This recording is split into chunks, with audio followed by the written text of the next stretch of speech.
আরজিকর ঘটনার পর কর্মক্ষেত্রে নারীদের যৌন হেনস্থা নিয়ে উদ্বিগ্ন প্রায় সব মহলেই।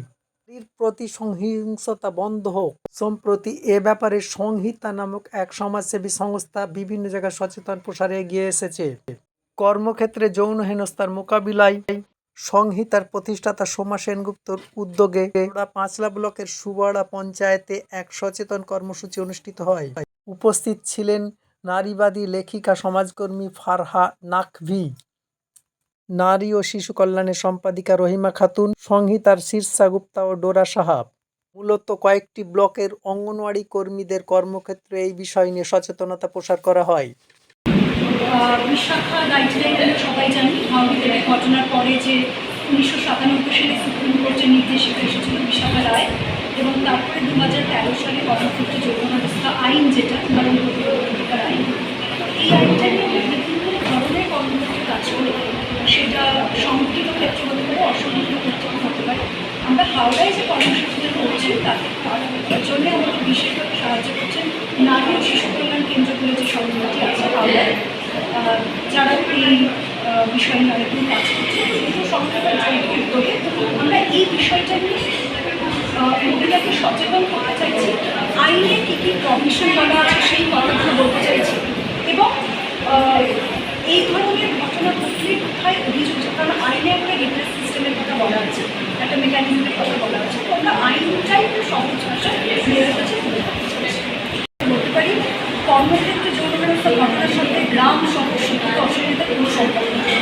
এটা একদম আমাদের অভিজ্ঞতা আমরা দেখেছি যে ভীষণ শিক্ষিত শহরে কর্পোরেট অফিসে কাজ করে, তার কর্মক্ষেত্রে যৌন হেনস্থার যা অভিজ্ঞতা, আবার একদম গ্রামে কাজ করছেন, কমিউনিটির মধ্যে মানুষের সাথে কাজ করছেন, তাদেরও একই অভিজ্ঞতা। তো আমরা যদি পুরো আমাদের পিতৃতন্ত্রের যে সিস্টেম সেই নিরিখে যদি বিষয়টা দেখি, তাহলে কর্মক্ষেত্রে যৌন হেনস্থা কোনো জায়গায় এরকম নয় যে এখানে হয় আর এখানে হয় না, সব জায়গাতেই হতে পারে।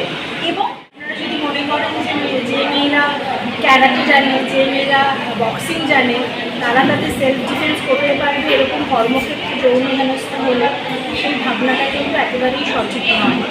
এটার সাথে একটা মনোবলের খুব সংযোগ আছে, আর যেহেতু এটার সাথে রুজি জড়িয়ে আছে, বিশেষভাবে আপনি একটু আগে যে কথাটা বলছিলেন মার্জিনালাইজড ওয়ার্কার্স, যাদের কাজ হারানোর ভয়টা মূলত কাজ করে, এবং চতুর্দিক থেকে যেটা হয় যে তোমার এই কথাটা বলে কোথাও কিন্তু কোনো জাস্টিস পাবে না, বলার দরকার নেই, চেপে যাবে, কিন্তু জাস্টিস মেকানিজম কিন্তু একটা আছে, এবং তারা কোথাও যাওয়ার একটা জায়গা আছে। আমরা অঙ্গনওয়াড়ি কর্মীদের যখন 2022 সাল থেকে কাজ করা শুরু করলাম, 2023 সাল থেকে তখন আমরা দেখলাম তারা জানেনই না যে এই ব্যবহারগুলো, কোন কোন ব্যবহারগুলো এই আইনের নিরিখে কিন্তু কর্মক্ষেত্রে যৌন হেনস্থা হিসেবে গণ্য করা হচ্ছে, এবং এর জন্য তারা একটা কিন্তু কমপ্লেন করতে পারেন।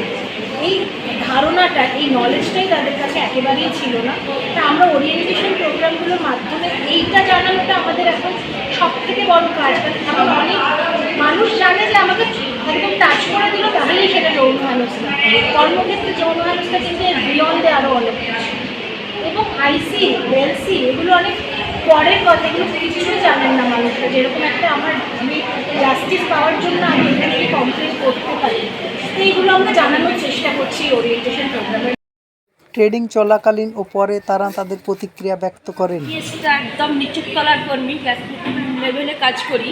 গ্রাম বাংলার মহিলা এই মা বাবাদের সাথে যেহেতু মিশে থাকি, তারা বাড়িতেও হেনস্থা হচ্ছে, এবং এখন কাজের সুবাদে অনেকে ধুলোগড়ের এই সমস্ত কলকারখানাগুলো কাজে যাচ্ছে।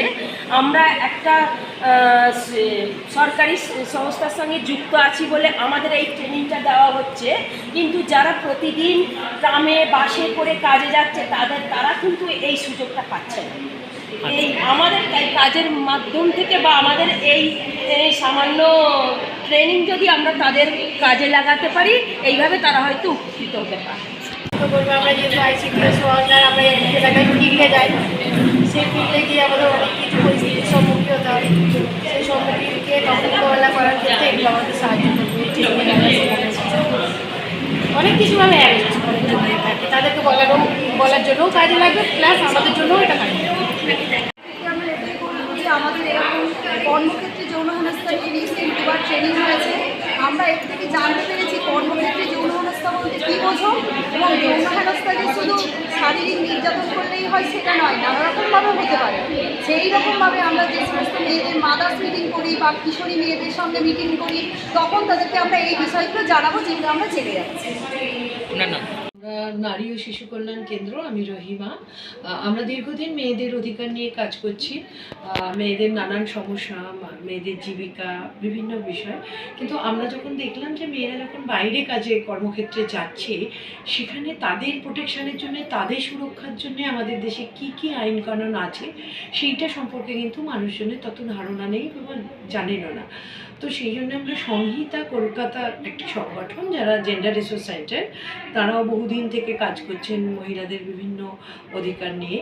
তো কর্মক্ষেত্রে যৌন হেনস্থা আইনটাকে নিয়েই আমরা হাওড়া জেলার যেখানে আইসিডিএস ওয়ার্কার, যারা ফ্রন্টলাইন ওয়ার্কার, তাদের ভেতরেই কিন্তু এই প্রশিক্ষণটা করছি, তাদের ভেতরে অ্যাওয়ারনেস করছি এবং সারা দিনের কর্মশালা করছি।